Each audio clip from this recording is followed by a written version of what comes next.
En Afrique, le financement public reste encore la principale ressource lorsqu'il s'agit de réaliser de grands projets structurants. Autoroutes, projets routiers, portuaires, aéroportuaires ou énergétiques.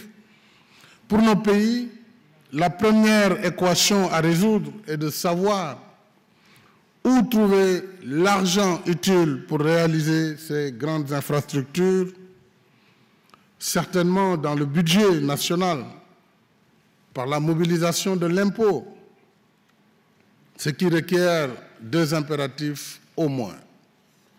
D'abord, lutter pour l'acquittement équitable de l'impôt par tous les redevables, y compris en limitant le congé fiscal abusif. L'impôt doit être payé là où l'activité crée de la richesse et du profit. Selon les estimations de la Commission indépendante pour la réforme de l'impôt international sur les sociétés, chaque année, entre 40 et 80 milliards de dollars de taxes échappent au continent africain. Il faut en finir avec l'immunité fiscale indue.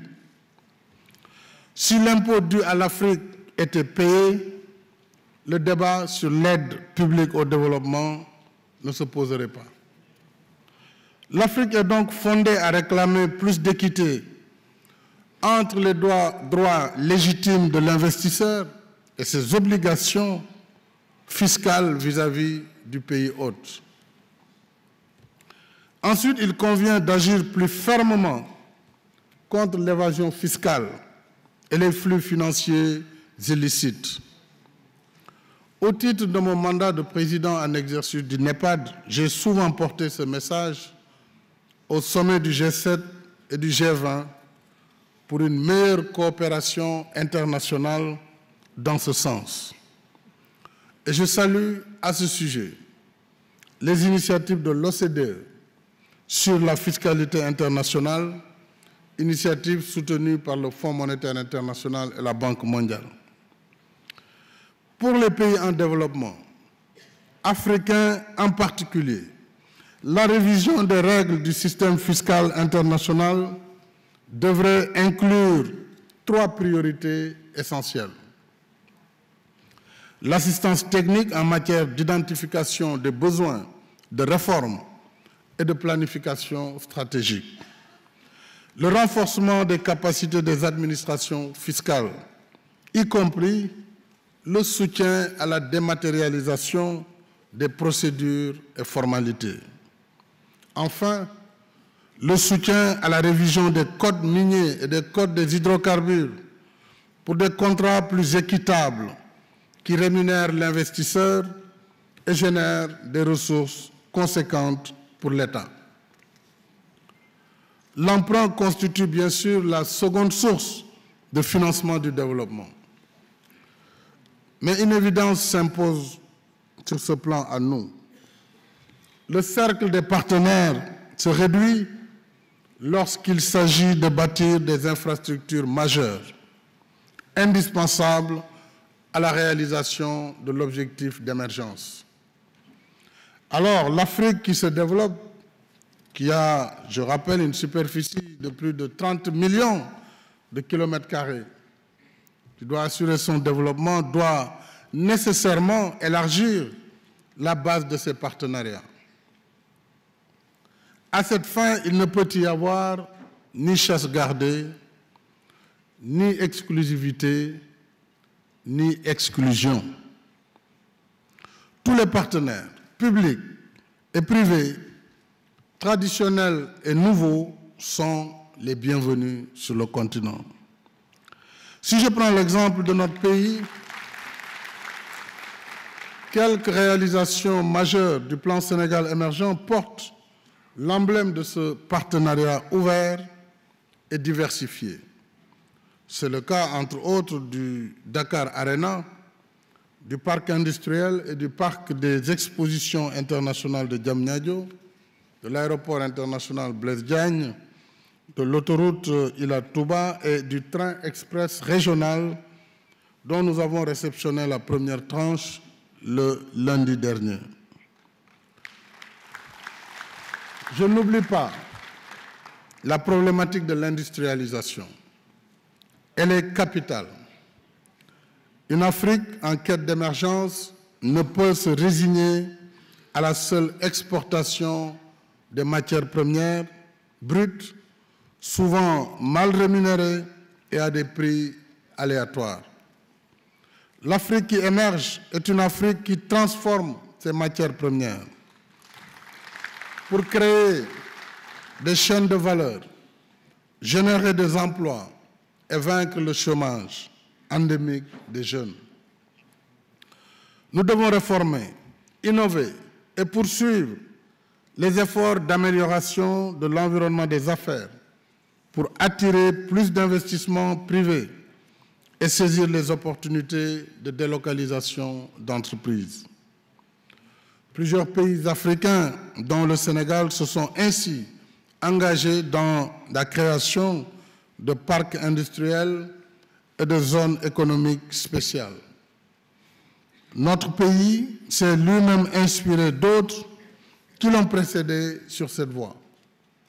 En même temps, les politiques publiques de nos pays devraient continuer à soutenir la naissance et l'épanouissement d'un secteur privé national viable et compétitif.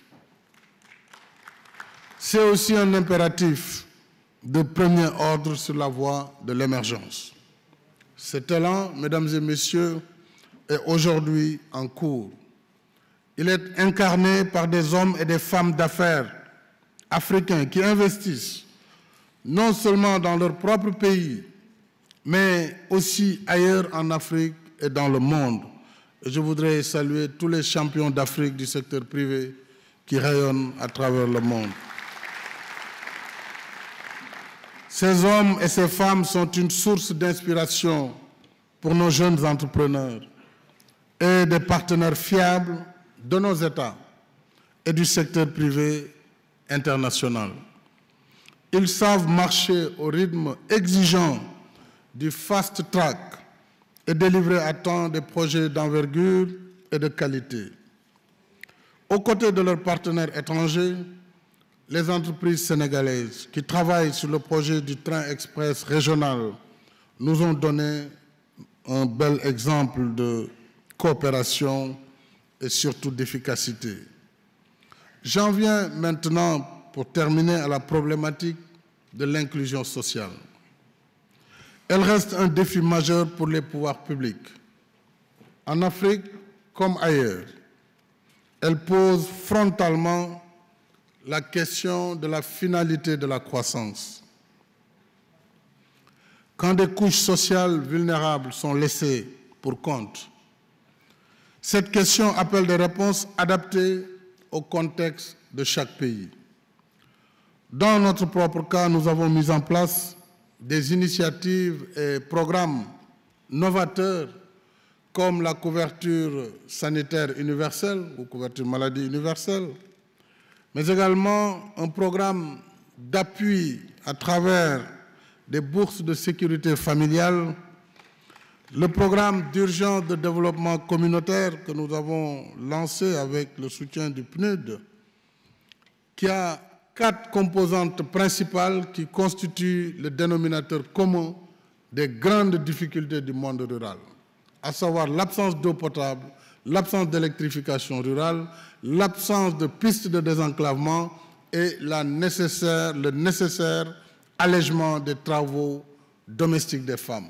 Nous avons donc apporté des réponses pour l'accès à l'eau potable en milieu rural, l'accès à l'électricité en milieu rural, et nous travaillons pour un accès universel d'ici 5 ans sur ces 2 dimensions essentielles du développement, mais également le désenclavement des territoires de l'intérieur et surtout l'allègement de la pénibilité du travail des femmes en milieu rural.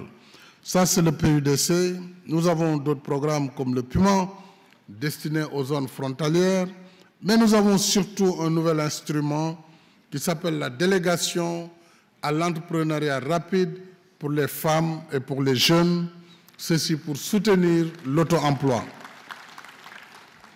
Finalement, j'ai l'intime conviction qu'au-delà des ressources, certes nécessaires dans la quête de l'émergence, il nous faut d'abord, pour gagner ce pari de l'émergence, un état d'esprit. Un état d'esprit qui refuse la fatalité du sous-développement. Un état d'esprit qui bouscule les certitudes, qui remet en cause les idées reçues, qui requiert de l'audace et une culture assidue du résultat. La quête de l'émergence procède ainsi d'une vision à long terme et d'un engagement qui traduit cette vision en actes. Croire en nous-mêmes, définir nos propres priorités, engager nos ressources et nos intelligences, mobiliser des partenariats mutuellement bénéfiques, voilà ce qui doit être notre quotidien pour forger par nos propres mains le destin d'une Afrique émergente et prospère.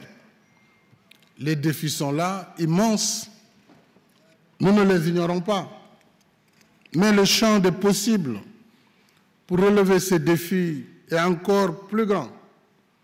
Pour un continent riche de ses ressources humaines et naturelles. En dépit de toutes les contingences, je suis fermement convaincu que l'heure de l'Afrique a sonné et que rien ne doit entraver notre marche résolue vers l'émergence et la prospérité. Gagner le pari de l'émergence est à notre portée. Je déclare ouverte la 3e conférence internationale pour l'émergence de l'Afrique. Je vous remercie.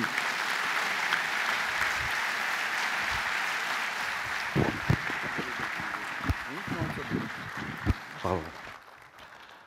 Merci, Monsieur le Président de la République du Sénégal, Son Excellence, le Président Macky Sall.